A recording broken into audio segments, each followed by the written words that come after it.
আপনার এই ফোন দিয়ে আপনি ১ বছরে না ৬ মাসে আপনি এই ফোনটা দিয়ে আপনি ৫০-৬০ লাখ টাকার ব্যবসা করছেন। বড় ব্যাপারে কি আপনি আপনি আসেন, এদিকে আসেন। আপনি এখানে কত বস্তা আলু রেখেছেন?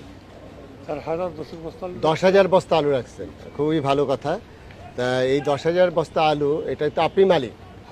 আচ্ছা, কোল্ড স্টোরেজে কত চার্জ দেয় উনি? যে আপনার আলুটা রাখবেন, আপনার ৩ মাস বা ৬ মাস রাখবেন, পার বস্তায় হলো ৩০০ টাকা না ২৫০ টাকা নেয়? 260 টাকা। ২৬০ টাকা। তাতে আপনার কেজিতে পড়ে কত? ৫ টাকা নাকি?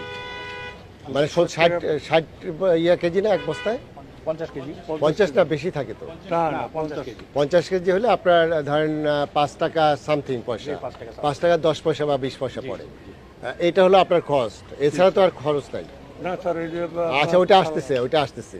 আপনি একটা হিসাব দেন, এই আলুটা প্রথমে কিনছিলেন যত, এটা তো গ্রাম থেকে আপনার কাছে আসছে, তারপরে বস্তায় ভরছেন, প্রথমে কিনছিলেন কত টাকা করে?